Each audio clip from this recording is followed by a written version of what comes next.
ભાવનગર જિલ્લાના ગ્રામ્ય પંથકમાં ફરી વરસાદ. જિલ્લાના પાલીતાણા પંથકમાં જામ્યો છે વરસાદી માહોલ. નાનીમાળ, ઘેટી, દુધાળા, કંજરડા, આદમપુરમાં વરસાદ જોવા મળી રહ્યો છે. વરસાદના આગમનને લઈને ખેડૂતોમાં ખુશીનો માહોલ છે.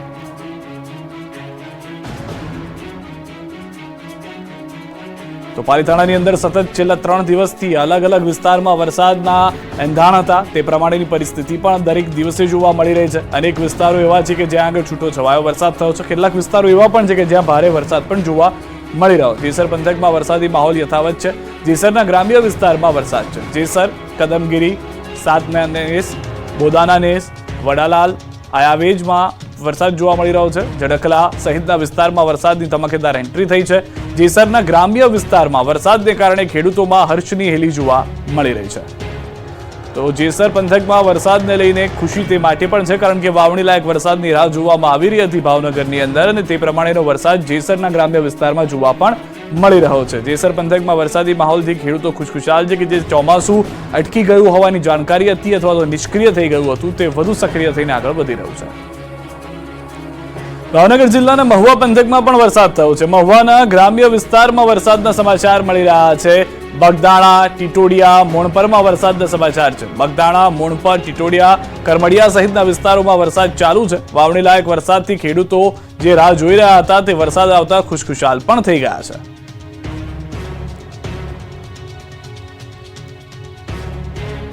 ગુજરાતવાસીઓ માટે સારા સમાચાર. હવે વરસાદની રાહ નહીં જોવી પડે. 4 દિવસ હળવાથી મધ્યમ વરસાદની આગાહી. રાજ્યમાં સત્તાવાર ચોમાસાની જાહેરાત થઈ ચૂકી છે.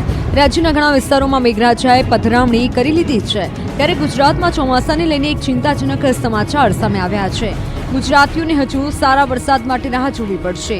ચોમાસાની સિસ્ટમ ગુજરાતમાં નબળી પડી છે અને ચોમાસું હજુ નવસારી ચટક્યું છે. આગામી 5 દિવસ વરસાદ માટે હવામાન વિભાગે આગાહી કરી છે. થંડરસ્ટોર્મ સાથે વરસાદ પડી શકે છે. અમદાવાદ, પંચમહાલ, દાહોદ, મહીસાગરમાં વરસાદની આગાહી કરાઈ છે. આગામી 4 દિવસ હળવાથી મધ્યમ વરસાદ થઈ શકે છે. જૂનાગઢ, અમરેલી, ભાવનગર, રાજકોટ, પોરબંદર, દીવમાં વરસાદ પડી શકે છે. દક્ષિણ ગુજરાતના તમામ જિલ્લાઓમાં વરસાદ થઈ શકે છે.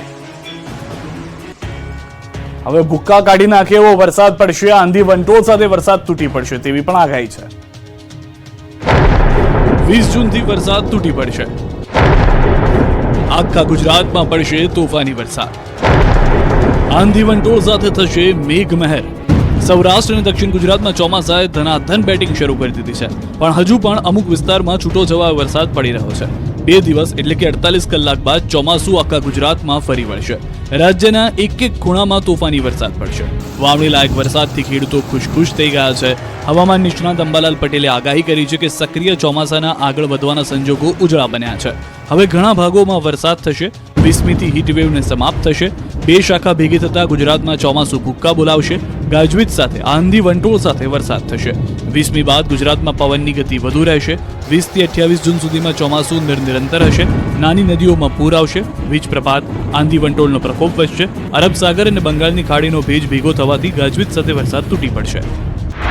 ચોમાસું તારીખ 20 થી 28 જૂનમાં જામવાની શક્યતા છે. નિરંતર ચોમાસું જામશે અને આ વખતે આહવાનક વરસાદમાં ભારે વરસાદ થશે. ક્યારેક અતિભારે વરસાદ થવાની શક્યતા રહેશે. દક્ષિણ ગુજરાતમાં પણ અતિભારે વરસાદ થવાની શક્યતા રહેશે. દક્ષિણ સૌરાષ્ટ્રના કેટલાક ભાગમાં ભારે તો કેટલાક ભાગમાં અણધાર્યો ભારે વરસાદ થવાની શક્યતા રહેશે. કેટલીક નાની નદીઓમાં પૂર આવવાની શક્યતા રહેશે અને સૌરાષ્ટ્રના કેટલાક ભાગમાં પાણીની સમસ્યા હલ થતી જોવા મળશે. અમરેલીમાં વરસાદી માહોલ માણવા સાવજ એકલો નીકળ્યો. અમરેલી જિલ્લામાં છેલ્લા 5 દિવસથી વરસાદી માહોલ જામ્યો છે. વરસાદના કારણે નદીઓ ખળખળ વહેતી થઈ છે અને વનરાજીઓ પણ ખીલી ઉઠી છે. ત્યારે આ કુદરતી નજારાને માણવા માટે જાણે એક સિંહ નીકળ્યો. સાવરકુંડલાના ફીફાદ ગામ પાસેથી પસાર થતી શેત્રુંજી નદી પરાના ચેકડેમ પર ચાલીને નદી પાર કરતો સિંહ જોવા મળ્યો. ફીફાદ ગામ નજીક બનાવાયેલા ચેકડેમના પાડા પરથી એક સિંહ ચાલવા નીકળ્યો. ક્યારેય જોવા ન મળી હોય તેવી સાવજની શાહી લટાર કેમેરામાં કેદ થઈ છે. ચેકડેમ પર ડાલામથ્થો સાવજ જાણે વરસાદની મોજ માણતો હોય તેવું લાગી રહ્યું છે.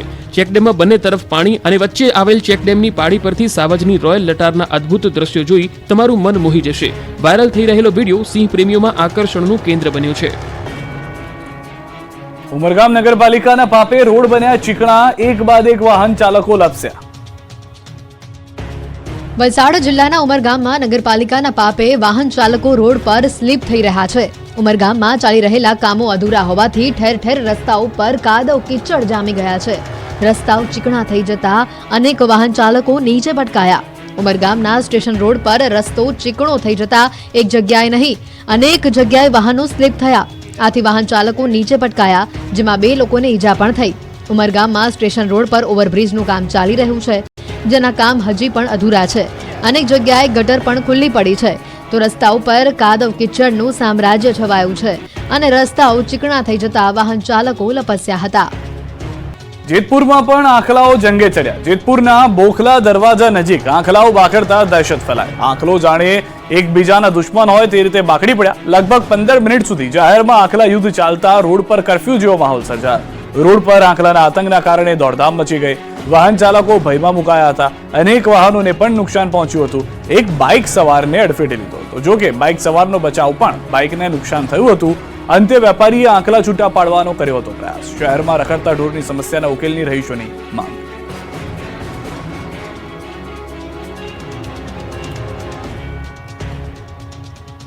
વાપીમાં ચડ્ડી બનિયાન ગેંગનો આતંક યથાવત.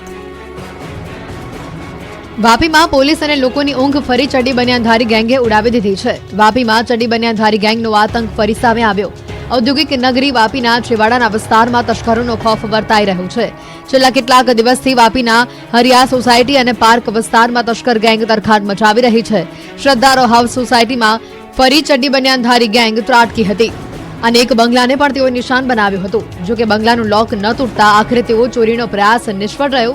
જો કે ચડ્ડી બનિયાનધારી ગેંગના આટાફેરા સીસીટીવીમાં કેદ થઈ ગયા છે. દ્રશ્યોમાં જોઈ શકાય છે કે બિલ્લી પગે ચડ્ડી બનિયાન ગેંગના 5 થી વધુ સાગરીતો સોસાયટીમાં આટાફેરા મારે છે. એક બંગલાના દરવાજાને તોડવાનો પ્રયાસ કરે છે. જો કે ભારે મથામણ બાદ પણ દરવાજો ન તૂટતા આખરે તેઓ ત્યાંથી ખાલી હાથે પરત ફરે છે. વડોદરા એરપોર્ટને ઉડાવી દેવાની ધમકી મળતા પોલીસ થઈ દોડતી. બોમ્બ સ્ક્વોડ, ડોગ સ્ક્વોડ મદદ લેવામાં આવી. વડોદરાના એરપોર્ટને બોમ્બથી ઉડાવી દેવાની ધમકી ભર્યો મેલ મળતા ખળભળાટ મચી ગયો છે. એરપોર્ટ ઓથોરિટીથી લઈને પોલીસ દોડતી થઈ ગઈ છે. એરપોર્ટ ઓથોરિટીને ધમકી ભર્યો મેલ મળતા એરપોર્ટ તંત્ર હરકતમાં આવ્યું. સ્થાનિક પોલીસને પણ જાણ કરવામાં આવી. પોલીસ અને CISF દ્વારા ચેકિંગ હાથ ધરવામાં આવ્યું. એરપોર્ટની અંદર બોમ્બ સ્ક્વોડ અને ડોગ સ્ક્વોડ દ્વારા પણ ચેકિંગ કરવામાં આવ્યું. વડોદરા એરપોર્ટને બોમ્બથી ઉડાવી દેવાની ધમકીને પગલે પોલીસ કાફલો ખડકી દેવાયો.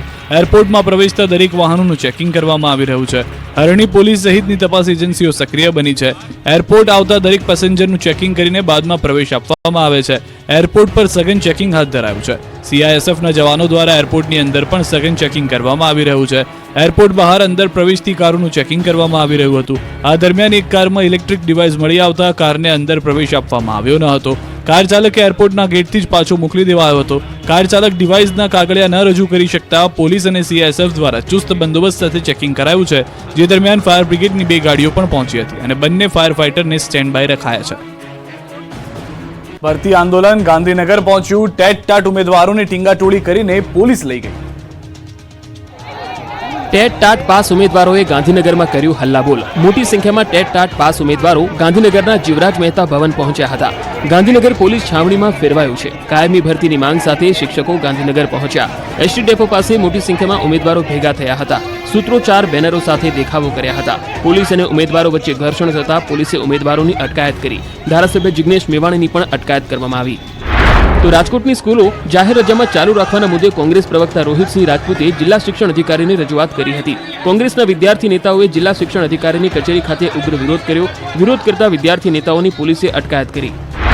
તો નીટ પરીક્ષા ગેરરીતિ મામલે પાટણ NSY સંગઠને વિરોધ પ્રદર્શન કર્યું. NSYના કાર્યકર્તાઓએ હાઈવે પર બેસી દેખાવ કર્યો. પોલીસે વિરોધ પ્રદર્શન કરી રહેલા NSYના કાર્યકર્તાઓની અટકાયત કરી. ગુજરાતમાં સ્કૂલ વાહન ચાલકોની હડતાલથી વાલીઓને હાલાકી. સ્કૂલોમાં વેકેશન ખુલતાની સાથે જ વાલીઓની મુશ્કેલીઓ પણ ખુલી ગઈ. ગુજરાતભરમાં સ્કૂલ વાહન એસોસિએશન દ્વારા હડતાલ કરવામાં આવતા સ્કૂલ વાહનમાં સ્કૂલે જતા બાળકોના વાલીઓની ચિંતા વધી. નોકરિયાત લોકોને કામ ધંધો મૂકીને બાળકોને સ્કૂલે છોડવા આવવા મજબૂર થવું પડ્યું. રાજકોટમાં પણ વહેલી સવારથી બાળકોને સ્કૂલે મૂકવા માટે વાલીઓ જતા નજરે પડ્યા. તો બીજી તરફ સ્કૂલ વાહન ચાલકોએ શહેરના ભગતસિંહજી ગાર્ડન ખાતે એકત્ર થઈ વિરોધ પ્રદર્શન કર્યું. સ્કૂલ વાહન ચાલકોએ RTO સામે ઢીલી નીતિનો આક્ષેપ કર્યો. આ તરફ અમદાવાદમાં પણ સ્કૂલની બહાર ટ્રાફિક જામના દ્રશ્યો અને વાલીઓની વાહનોની લાંબી લાઈનો જોવા મળી. વાલીઓમાં રોષ જોવા મળ્યો, જ્યારે વર્ધી એસોસિએશનનું કહેવું છે કે અમે દિલગીર છીએ, પરંતુ સરકારે અમને મુદત આપવી જોઈએ. સ્કૂલ વર્ધી એસોસિએશને 3 મહિનાની મુદત માંગી છે. હડતાલ અંગે એસોસિએશનના પ્રમુખે કહ્યું કે આરટીઓની નબળાઈના કારણે અમે હડતાલ પાડી. વર્ષથી અમારી રજૂઆત હજી નથી આવ્યો કોઈ નિવેડો. અમે બાળકોની સુરક્ષા માટે હડતાલ પાડી છે. આમ અમદાવાદ શહેરમાં કુલ 15,000 કરતાં વધુ સ્કૂલ વાનના પૈડા આજે થંભી ગયા છે. સ્કૂલો સીલ મરાતા હવે અમદાવાદના પ્રી પ્રાઇમરી શાળાઓના સંચાલકો આવ્યા મેદાને. અમદાવાદની હજુ 150 થી વધુ પ્રી પ્રાઇમરી શાળાઓ સીલ હોવાથી શાળાના સંચાલકો મેદાનમાં ઉતર્યા છે. અમદાવાદ કલેક્ટર કચેરીમાં પ્રી પ્રાઇમરી શાળા સંચાલકોએ રજૂઆત કરી અને અમદાવાદની 150 થી વધુ પ્રી પ્રાઇમરી શાળાઓના સીલ ખોલવા માંગ કરી અને કહ્યું કે રાજકોટ અને સુરતમાં શાળાઓના સીલ ખોલી દેવાયા છે, તો અમદાવાદમાં સીલ ખોલવાના નિયમ અલગ કેમ? તો શાળાઓ બંધ હોવાથી 1 લાખથી વધુ બાળકોનો અભ્યાસ બગડી રહ્યો હોવાની રજૂઆત કરી હતી. ગુજરાત કોલેજમાં MA અને MSc ના કોર્સ બંધ કરાતા એબીવીપીએ વિરોધ કર્યો. અમદાવાદમાં આવેલી ગુજરાત કોલેજમાં MA અને MSc ના કોર્સ બંધ કરાતા એબીવીપીએ વિરોધ નોંધાવ્યો. બિલ્ડિંગ જર્જરિત હોવાનું કારણ આગળ ધરી કોર્સ બંધ કરી દેવાયા છે. MA માં 250 અને MSc માં 100 જેટલી સીટો છે, ત્યારે વિદ્યાર્થીના ભાવિ સામે મોટો પ્રશ્ન ઊભો થયો છે. એકાએક કોર્સ બંધ કરાતા વિદ્યાર્થીઓ રજડી પડ્યા છે. આ મામલે એબીવીપીએ વિરોધ પ્રદર્શન કર્યું. સાથે જ સેલ્ફ ફાઇનાન્સ કોલેજને ફાયદો કરાવવા ગ્રાન્ટેડ કોલેજો બંધ કરાવવાનો કારસો ઘડાઈ રહ્યો હોવાનો આરોપ લગાવ્યો. વિદ્યાર્થી પરિષદનું કહેવું છે કે સરકારી કોલેજમાં કોર્સ બંધ થશે તો ગરીબ વિદ્યાર્થીઓ ક્યાં ભણવા જશે? અગાઉ આવેદન આપીને ગુજરાત યુનિવર્સિટીના કુલપતિ નિર્જા ગુપ્તાને કોર્સ બંધ થતા પહેલા વૈકલ્પિક વ્યવસ્થા કરવા અંગે લેખિત તથા મૌખિક રજૂઆત કરવામાં આવી હતી. છતાં પણ કોર્સ બંધ કરી દેવાતા વિદ્યાર્થીઓના ભવિષ્ય પર ખતરો ઊભો થયો છે. પાવાગઢમાં મૂર્તિ ખંડિતનો વિવાદ વકર્યો. બીજા દિવસે પણ જૈન સમાજ દ્વારા શહેર વિરોધ. પાવાગઢમાં મૂર્તિઓ તોડવાની ઘટનાના પડઘા રાજ્યના છેવાડે આવેલા વલસાડ જિલ્લામાં પણ પડ્યા. વલસાડ જૈન સમાજના જૈન મહારાજ સાહેબોની આગેવાનીમાં જૈન અગ્રણીઓએ કલેક્ટરને આવેદનપત્ર આપી મૂર્તિઓ ફરી સ્થાપિત કરવાની માંગ કરી હતી. રામવાડી દેરાસરથી જિલ્લા કલેક્ટર કચેરી સુધી જૈન મહારાજ સાહેબની આગેવાનીમાં રેલી યોજી જિલ્લા કલેક્ટરને આવેદનપત્ર પાઠવવામાં આવ્યું હતું. તો જામનગરમાં પણ જૈન સમાજમાં રોષ જોવા મળ્યો. જૈન અગ્રણીઓએ જિલ્લા કલેક્ટર કચેરીએ જૈન સમાજ પર થતી ઘટનાઓને લઈને કડક માગણી સાથે રજૂઆત કરી. વડતાલ અને ગઢડાના લંપટ સ્વામીના પડઘા સુરતમાં પડ્યા. હરિભક્તોએ કર્યું હલ્લાબોલ. આ ગોરખ ધંધાઓ કરે છે અને અંદર જે ન કરવાના ધંધા કરે છે એટલા માટે જે એને હાકી કાઢવાની જરૂર છે. આવા સાધુની અમારે જરૂરત નથી. આ હલ્લાબોલ, આક્રોશ, વિરોધ અને ગુસ્સાનું કારણ છે લંપટ સ્વામીઓ. ગઢડા અને વડતાલના સ્વામીઓની લંપટ લીલાના પડઘા સુરતમાં પડ્યા છે. સ્વામીઓની કામલીલાને કારણે હરિભક્તોમાં ભારે રોષ જોવા મળી રહ્યો છે. સ્વામિનારાયણ સિદ્ધાંત હિત રક્ષક સમિતિના હરિભક્તો સુરત કલેક્ટર કચેરી એકત્ર થયા. સ્વામિનારાયણ સંપ્રદાયના લંપટ સાધુઓના સેક્સકાંડનો વિરોધ કરવા એકઠા થયેલા ભક્તો હલ્લાબોલ કર્યો, બેનરો સાથે સૂત્રોચ્ચાર કર્યો. લંપટ સાધુઓને ભગવો, સંપ્રદાય બચાવો, સાધુઓને ભગાવો, વડતાલની ગાદી બચાવોના બેનર સાથે કલેક્ટર કચેરી ગજવી મૂકી. સ્વામિનારાયણ સિદ્ધાંત હિત રક્ષક સમિતિએ કલેક્ટરને આવેદનપત્ર આપ્યું. હવસખોર સ્વામીઓને સંપ્રદાયથી દૂર કરવાની માંગ કરી. 4 કરોડથી વધુની રકમ ન ચૂકવાતા કપડવંજમાં કોન્ટ્રાક્ટરે આપઘાત કર્યો. કપડવંજના ઘડિયા ગામે મહીસાગર જિલ્લાના કનુભાઈ પટેલ નામના રોડ કોન્ટ્રાક્ટરે ગળે ફાંસો ખાઈ આપઘાત કર્યો હતો. રોડ કોન્ટ્રાક્ટરે આપઘાત કરી લેતા ચકચાર મચી ગઈ છે. કનુભાઈ પટેલના મૃતદેહ પાસેથી પોલીસને સુસાઇડ નોટ મળી આવી છે, જેમાં કામ થઈ ગયા હોવા છતાં 4 કરોડ 72 લાખથી વધુની બાકીની રકમ ન ચૂકવતા આર્થિક ભીસમાં હોવાથી આપઘાત કર્યો હોવાનો સુસાઇડ નોટમાં ઉલ્લેખ કર્યો છે. સુસાઇડ નોટમાં અધિકારીઓ અને કોન્ટ્રાક્ટરોના નામનો પણ ઉલ્લેખ કરાયો છે, જેથી હવે આ મામલે જિલ્લાના પાટીદાર સમાજે કાર્યવાહી કરવા માંગ કરી છે. આ અંગે ઠરાવ પસાર કરાયો છે. સુસાઇડ નોટમાં કનુભાઈ પટેલ દર્શાવેલા નામો મુજબ ફરિયાદ કરવામાં આવશે. જિલ્લા સહિત ગાંધીનગરમાં મુખ્યમંત્રી તેમજ ગૃહમંત્રીને આવેદન આપવામાં આવશે. ભાજપ જિલ્લા પ્રમુખે પણ તમામ કાર્યકરોને પરિવારની સાથે રહી તમામ મદદ કરશે તેમ જણાવ્યું છે. ધારાસભ્ય નિમિષાબેન સુથારે પણ ઘટનાને લઈ ખેદ વ્યક્ત કર્યો છે અને પરિવારને ન્યાય અપાવવા ભાજપ પરિવાર સાથે હોવાનું જણાવ્યું છે. જામનગરમાં ચાલુ સ્કૂલે આગ લાગતા 50 વિદ્યાર્થીના જીવ પડીકે બંધાયા. જામનગરની મોદી સ્કૂલમાં આગ લાગતા દોડધામ મચી હતી. ચાલુ સ્કૂલે અચાનક જ આગ લાગતા 500થી વધુ વિદ્યાર્થીઓના જીવ તાળવે ચોંટી ગયા. શહેરમાં આવેલી મોદી સ્કૂલમાં ચાલુ શિક્ષણ કાર્ય દરમિયાન ઇલેક્ટ્રિક પેનલમાં આગ લાગતા ભારે અફરાતફરીનો માહોલ સર્જાયો હતો. જો કે શાળાના સ્ટાફની સમય સૂચકતાથી તમામ 592 વિદ્યાર્થીઓને હેમખેમ બહાર કાઢવામાં આવ્યા હતા અને આગને કાબૂમાં લેવામાં આવી હતી. જ્યારે મહાનગરપાલિકાની ફાયર બ્રિગેડની ટીમે દોડી જઈ સમયસર શાળાની ફાયર સિસ્ટમનો ઉપયોગ કરીને આગ બુઝાવી દેતા સર્વેએ હાશકારો અનુભવ્યો હતો. વિદ્યાર્થીઓને રજા આપી દીધી હતી. લોકસભા ચૂંટણી બાદ ગાંધીનગરમાં ભાજપના નેતાઓની મળી બેઠક. યુવા કાર્યકરોને કામે લાગી જવા સૂચના. લોકસભાની ચૂંટણી બાદ ગાંધીનગર કમલમમાં ભાજપના યુવા મોરચાની બેઠક મળી. યુવા મોરચાના અધ્યક્ષ પ્રશાંત કોરાટ અને સંગઠન મહામંત્રી રત્નાકરજીના અધ્યક્ષસ્થાને બેઠક મળી, જેમાં આગામી સંગઠનના કાર્યક્રમોને લઈને ચર્ચા કરાઈ. યુવા મોરચા દ્વારા 21 જૂનના દિવસે યોગ દિવસની તમામ જિલ્લા મથકોમાં યોગ કાર્યક્રમ યોજાશે. તેમજ પીએમ મોદીના પર્યાવરણ દિવસ પર એક પેડ માં કે નામના સૂત્રનું આહવાન કર્યું, જે અંતર્ગત વૃક્ષારોપણ કાર્યક્રમ યોજાશે. 23 જૂને શ્યામાપ્રસાદ મુખર્જી બલિદાન દિવસથી 30 જૂન સુધી રક્તદાન કાર્યક્રમ યોજાશે. દરેક વોર્ડમાં 100 બોટલ એકત્ર કરવાનું યુવા મોરચાનું પ્લાનિંગ છે. 25 જૂને કટોકટી